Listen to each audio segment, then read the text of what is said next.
जय माता दी दोस्तों। कभी आप सभी भी अगर किराए के घर में रहते हैं तो किराया बदलना या दूसरे स्थान पर जैसे सरकारी निवास होता है उस स्थान पर जाना होता है, या कभी अपना खुद का मकान लेना होता है जो सामान्य तौर पर अपना स्वयं का हो, फ्लैट इत्यादि में, तो आपको इन बातों का ध्यान रखना चाहिए और इन तिथियों को ही आप सभी को विशेष तौर पर अपने घर का जो है प्रवेश करना चाहिए। बहुत अच्छा होता है। आपने देखा होगा कई भक्तजन बहुत मेहनत से सरकारी आवास बदलते हैं या किराए के घर में भी। भगवान सभी को अपना घर देता है, एक बार जीवन में सभी को मौका मिलता है ईश्वर की कृपा से, पर कभी ना कभी शुरू में किराए से घर पर भी हमें रहना ही पड़ता है। ऐसी स्थिति में हमें बहुत अच्छे दिन को देखकर ही किराए के घर में जाना चाहिए, ताकि वह घर हमारे लिए समृद्धि का प्रतीक हो। उस घर में हमारे पैसे अनावश्यक रूप से खर्च ना हो, बचत हो बच्चों की, और हर कार्य में हमारी उन्नति हो, फले फूले परिवार।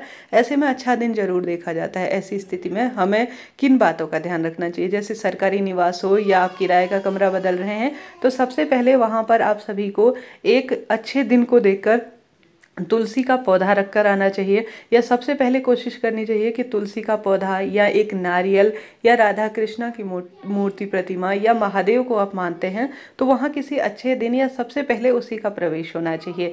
खाली बर्तन जो है सबसे पहले उस घर में प्रवेश ना हो, इस बात का भी आपको ध्यान रखना चाहिए। अच्छी अवस्था में सुंदर जो भगवान से जुड़ी हुई वस्तु होती है वही उस घर में जो रहे, और आपको जब उस घर में प्रवेश करना हो या आप उस घर को पसंद कराए हो, तब अपने इष्ट पितृ देवी देवताओं का सभी का नाम ले लीजिए, जिसको आप पूर्ण रूप से मन से मानते हैं कि प्रभु इस घर में मेरा मन लग रहा है और यह वातावरण मेरी जो बुद्धि है और मेरे विचार है और मेरी आदत है उसके अनुकूल है, इस घर में मेरा वास हो, ऐसी प्रार्थना करके आनी चाहिए। और घर जब आपको पसंद आ जाए, जब एक अच्छे दिन को देखकर, आपको सबसे पहले इन्हीं चीज़ों को रखकर आना चाहिए। अन्य सामान बाद में लाएं, कोई दिक्कत की बात नहीं है। इसके बाद कौन से दिन हमें घर में प्रवेश करना चाहिए, तो इसके लिए शास्त्रों में नियम कहा गया है। हालांकि मैं हर बार आपको गृह प्रवेश के शुभ मुहूर्त बताती हूँ, वह जो है विशेष तौर पर किराए के घर पर भी कहीं ना कहीं थोड़ा बहुत लागू होते हैं, अच्छे माने जाते हैं, कोई दिक्कत की बात नहीं है। तो उसके लिए आपको चैनल को सब्सक्राइब करना होगा, साथ ही आप सभी उस वीडियो को भी देख सकते हैं। मैं कमेंट्स में उसका लिंक पिन कर दूंगी। जून जुलाई महीने का भी उसमें दिया हुआ है, हालांकि हर एक महीने यह बात लागू होती है। तो आप सभी को सामान्य सरल तरीके से, आप जो है शुभ मुहूर्त की तो बात थोड़ा सा गहरी हो जाती है, वह पूर्ण रूप से दिखाया जो है, मैं उसके लिए भी सेपरेट वीडियो बनाऊंगी। परंतु कभी हमें जल्दी में जाना होता है, सामान्य सरल तरीके से ऊपरी सतह पर हम देखते हैं, तो इन नियमों का गृह प्रवेश में जरूर से ध्यान रखना चाहिए। जैसे कि आप सभी को सोमवार का दिन चुनना चाहिए गृह प्रवेश के लिए, एकादशी का दिन चुनना चाहिए क्योंकि यह तिथियां हर एक माह आती हैं। गुरुवार का दिन गृह प्रवेश के लिए चुन सकते हैं, अच्छा माना जाता है। मंगलवार और शनिवार और अमावस्या तिथि बहुत अच्छी नहीं मानी जाती। श्राद्ध कर्म इत्यादि का जिस दिन आपके घर, जैसे आपके, आप तो शहर में रहते हैं परंतु आपके घर गांव में अगर श्राद्ध कर्म का दिन उस दिन निश्चित है, आपके पितृ देवी देवताओं का दिन उस दिन निश्चित है, और अमावस्या तिथि, और आप जो है जिस दिन विशेष तौर पर कोई ऐसा हो कि जिस दिन जो है जैसे पंचक इत्यादि होते हैं महीने में, इन 5 दिनों में भी गृह प्रवेश करने से बचना चाहिए।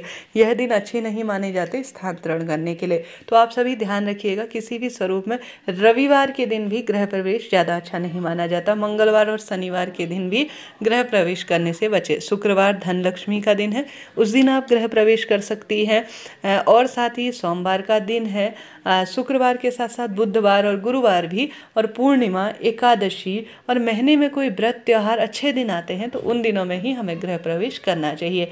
हमेशा गृह प्रवेश करते हैं तो अपनी कन्या को सबसे पहले भेजें, क्योंकि वह माता रानी के स्वरूप में होती हैं। और जब आप गृह प्रवेश करती हैं, सबसे पहले आपको अपने मंदिर का भाग ही सजा लेना चाहिए, और सामान बाद में शिफ्ट करें, परंतु सबसे पहले घर के मंदिर में आपको जो भगवान जी की मूर्ति है वहाँ पर रखकर अपने कुल देवी मैया, सभी पितृ इष्ट देवी देवताओं का स्मरण कर कर वहाँ पर एक छोटा सा दीपक, देखिए भागा भागी रहती है, शुरू में इतनी व्यवस्था हो ही नहीं पाती, बस सामान्य दीपक लगा दीजिएगा और अपने सभी देवी देवताओं का स्मरण कर कर इन तिथियों में ना करें और इन तिथियों में कर लीजिएगा, और इस नियम से कर लीजिएगा।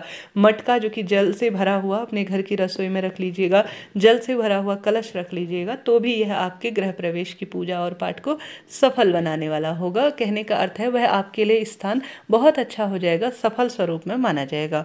इस तरह से यह जानकारी थी। वीडियो उपयोगी रही है तो लाइक करें, शेयर करें, साथ ही सब्सक्राइब करें और कमेंट्स में कोई भी बात पूछनी हो तो पूछ लीजिएगा। पर्सनल कुंडली विश्लेषण कराना चाहते हैं या अपने लिए कोई गृह प्रवेश का कोई अच्छा दिन शुभ निर्धारित करना चाहते हैं, वह भले ही किसी भी स्वरूप में, तो मैंने अपना नंबर दिया हुआ है, उस पर आप ब्राह्मण दक्षिणा देकर उचित स्वरूप में अपनी राय ले सकते हैं। अभी के लिए इतना ही। आपके सब काम सिद्ध हों, सफल हों, यही माता रानी महादेव से मेरी प्रार्थना है।